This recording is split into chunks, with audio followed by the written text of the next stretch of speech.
All right, now this is Miss Lela. Thanks for tuning in. I am going to share with you the unboxing of the EFP Gator Clamp. It's the Happy Gator Clamp, and it's one in the box. I ordered it from Tex-Mex Company, and I ordered it for the Happy Japan embroidery machine. The HCD3 1501 is what I plan on using it for. So let's check out and see what's in the box. I ordered online, and this is how it came.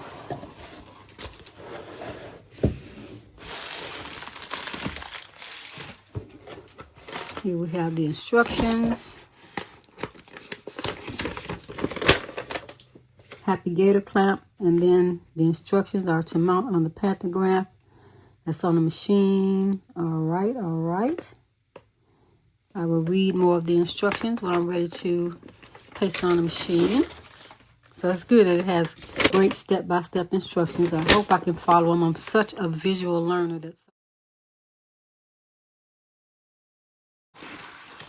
It's heavy, nice and heavy. The Gator Clamp. All right. Is there anything else in the box? Let's see. Oh, good. That's it in the box.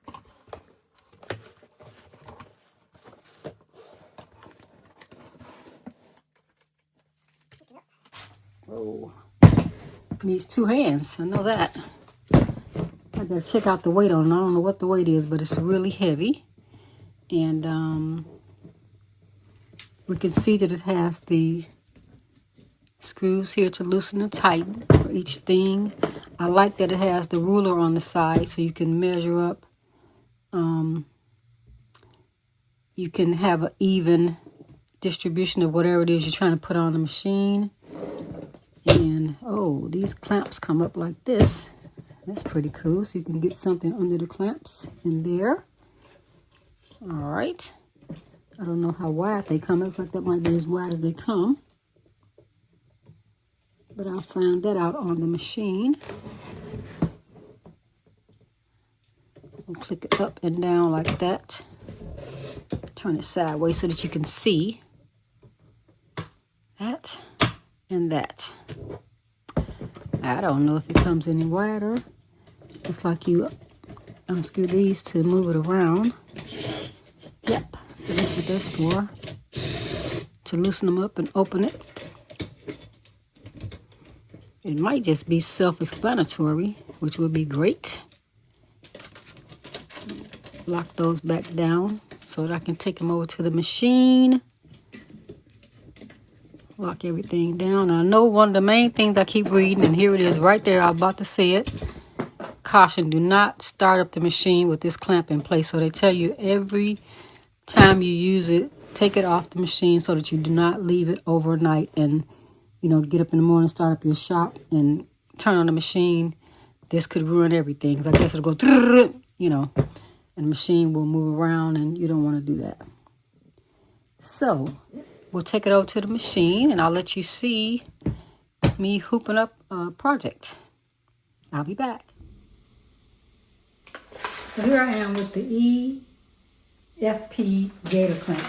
I am going to do a quick video showing you how I install this Gator Clamp onto my Happy Japan embroidery machine. I have the written instructions here, and I've gone through the process by just reading it and trying to see how it will work out. Hopefully what I show you will be helpful to you. I try to do videos so that I can go back and remember how I did something and what I did to accomplish a task. And I hope that this will help you as well. So if you like what you see, don't forget to like and subscribe to my channel. Hit that like button, hit the subscribe button. My followers help me. I appreciate you. Don't forget to comment. Thanks.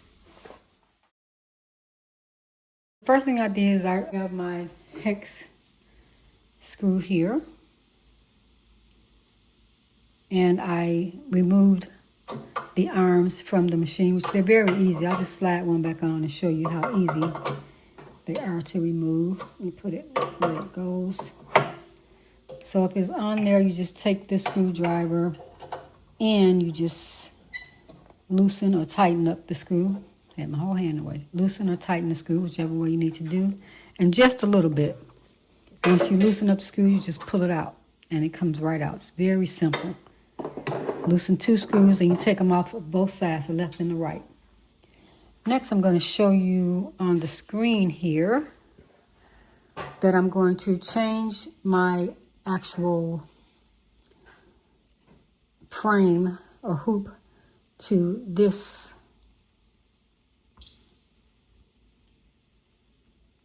And hopefully that is the frame or hoop for this actual clamp system. I'll find out soon. I'm going to hit home, and I will click on this. No, that's not it. Yeah, that's it. To change. And I'm selecting this one. I'm going to hit home. I'm not sure yet if that's the exact frame to use, but I'll find out. Also, let me actually pick the design I want while I'm here. I'm going to go to read. Click the USB. And it's searching for a pattern.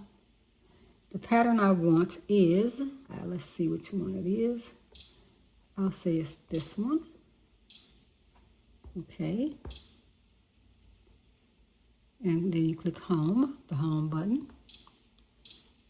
Let me grab the clamp, align the knobs to the 4th set of slots from the center. The 4th set of slots from the center. So my center is here, 1, 2, 3, 4. So it must mean this one right here, okay? Let's try it. I will loosen them up just a little bit, just so that it can get under there. I don't want to unscrew it all the way. I'll loosen the other side. There we go. If I move the actual needle bar over to the middle, because I don't have enough room to do what I'm trying to do. So here's where I want to move the needle bar. Let's say 7. And that moved it over some. I need room to get this around in there. Put that back down for you to see. Okay, another thing I feel like I need to do is move the needle bar further to the back so that I can have enough space to get this clamp into the actual position. To move it, you can click on this button to make it move very slow, front or back, or you can click on that button. When it turns blue, you can move it faster. So let me show you how fast it's moving back. See, it's moving back because I need more room to get it in there. Now, let's try from there.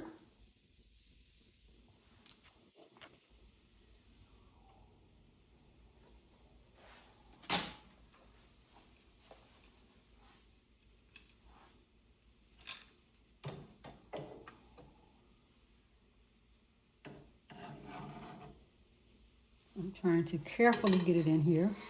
Now I'm going to move it up some so I don't have to stretch too hard to reach it in there. And what did I say? I said 1, 2, 3, 4.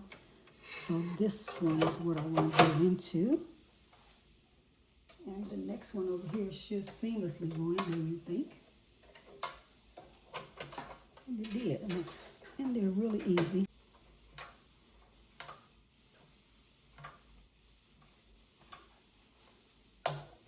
Clamp the other side down tightly. Make sure it's to the back. You can see it sliding up and back. So I'm holding it with my finger to make sure it's pushed to the back. I wouldn't want it jumping off in the middle of my work. Tightening it up. There we go. You can see that it's clamped on there as much as I can see. And this is what I will use to open this up and close it. Like that, right? I want to embroider onto this bag.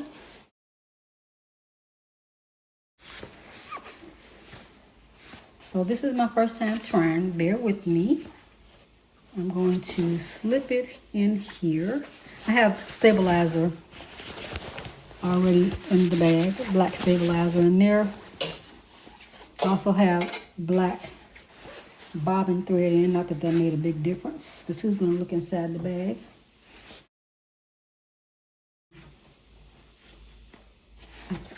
Need to open this clamp up. It's open, see, it opens and closes like that. So you can't get anything too thick in here, I can see that now.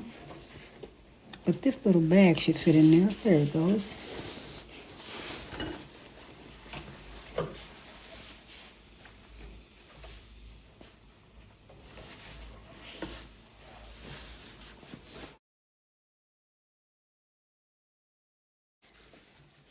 Put it inside these straps.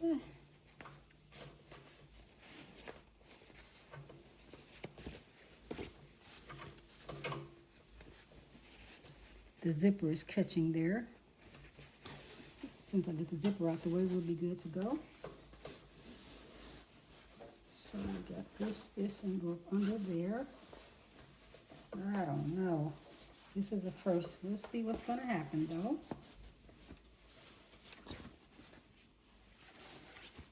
So I want this, I'm going to move this out the way so that I can see good. That strap out of my way. And I want the letters to come right inside of this, inside of the straps. 24 on that side, and 24 on this side. Now, are you ready to clamp or not? Let's see. Then I guess that will let me know that it's right. Same thing on this side. Tighten this up.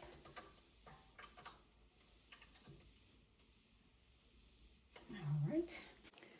Okay, I don't know what this other little hoop was, so what I did is I went in, I changed my hoop to just a circle hoop size. This one, I'll show you what I changed it to. I changed to the 5 by 5'11" because my design is not that big. And I'm going to be doing a good trace before I do any stitching. So I changed the hoop to that. And now I can go back home. And I'm going to pick the color while I'm up here. Color number 12 for my name. Color, that's going to be 12 in blue. And then well, that's going to be 12. The butterfly is going to be, it's a pretty color in the back. I don't know what color. It's like a sand color. I'll make that number 8. No, I want it to be navy blue or royal blue. So I'll make that number 14. So now we have the color selected. I move really fast. So the colors are selected. And as you can see, the design fits right here into this. And to make sure it fits, you can go to settings. And I have it at 85%. Let me put it at 100%, let you see what happens. You click that and you just put it on 100. All around, set, go home. And then you see this is the size. And this is how it hits. You can see it's right outside of the margin. So that is not what I want. I want it to be inside of this area. I'll go back to settings and I'll go 90. It should have been a 90. But I'm hitting 91 by mistake, but that's okay. Go home. And now it seems to be inside of that area, right? So I can put this down. So my design says it's 4.677 wide. Let me see how much space I have here in the middle. 5 exactly in the middle. So I'm going to make my design a little bit smaller. It's up here because I want to make sure I don't go hitting this new clamp. So 5 by about 3.5 inches I have left there. So I'm just going to settings and I'm going to go make it 80, clear, make it 85 like I had it. Home. I'm going to hit center. And then I'm going to do a trace. And I'll show you how I do a trace. I kind of got this spread out like that. Oh, before I do anything, so I have them lined up here. I have both of them on 24. The top edge of my bag is lined up on the 24 mark. And then you got to take this and lock it down. I got to come around the camera like that. Now I know it's locked down. Lock this one down on this side.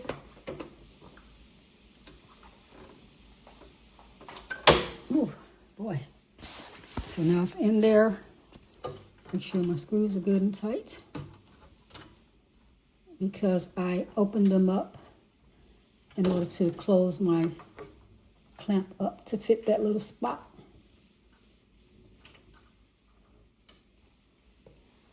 Now I'm going to do a trace. So here on the screen, to trace, I'm going to hit the trace button. I'm going to let this needle bar number 1 down so that I can see where it traces. And then I'm going to hit this button right here for the trace. Put you down so that you can watch it trace. As a matter of fact, I think I'll make it a little smaller because I don't want to test that. You go here, settings, I'll make it 80. But I think 85, making it 85 smaller might do it, but I don't want to take a chance.